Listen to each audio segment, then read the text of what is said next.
Our first question today, Sonia's come from a mum who's got 2 children. She says her youngest child's in year 1 and her older child's in year 3. She said that in the last couple of weeks, her year 1 child has actually started to really get upset in the mornings before school. She says, I hate going and no one's playing with me. Do you think this is something that she should ignore and just kind of put it down to tiredness, or do you think it's something deeper that she should perhaps explore? If her little girl has enjoyed school through kindy or prep and has never had these kinds of issues before, and there's a couple of key phrases there, Nick, that we probably need to think about, and that is that no one will play with me. It probably is most likely that there's some kind of social challenge going on for this little one. Often with little girls, they make very strong friendships quite early, and then if there's some interruption to that friendship, or if there's perhaps a 3rd or 4th player that comes into the group that disrupts the dynamic, that can really affect children who are sensitive, and so therefore we start to get the reluctance to go to school and the difficulty with the whole process of going back into those social situations. So for this mum, it might be a really good idea to have a chat with a teacher, make a time to go and have a private conversation with the teacher to share the challenges that the family are having getting this little one off to school, to see if there's anything perhaps that's going on in the playground or in the environment of the classroom that might be causing this little one to feel anxious. Anxiety is actually a clinical condition that affects many children in Australia, and it does start in these early years of school for some children. So nipping that in the bud is really important.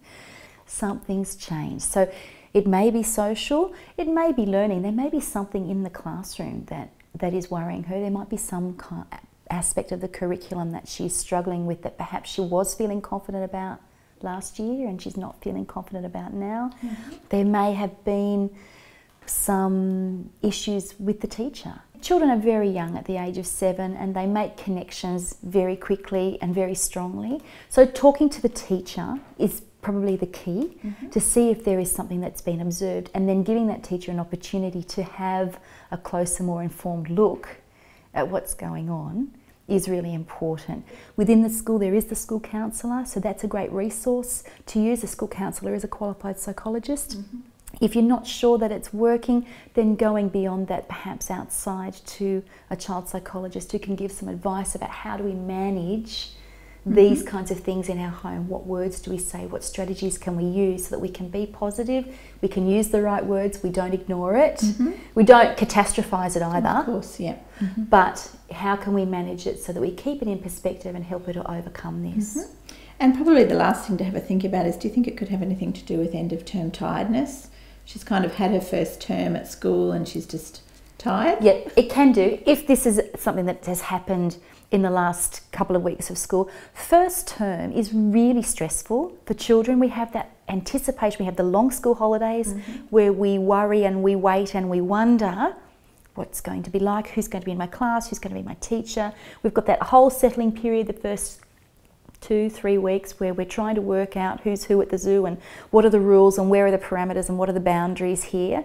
So that's very difficult. If you think as an adult changing workplaces, how challenging that is. Well, the children do that every year. So first term is draining, and by the time we get to week 7, week 8, yeah, sometimes it just can be the fatigue of not wanting to go to school, and sometimes the whole idea of having a go slow day can be of real benefit to children, to just let them let off a little bit of steam, take a little bit of the pressure away. So if mum and dad feel that that might be helpful, then there's no necessary harm in it, but we do probably need to go to the root of the problem. And if she's saying that no one will play with me, that's probably the key phrase we need to be thinking about. All right.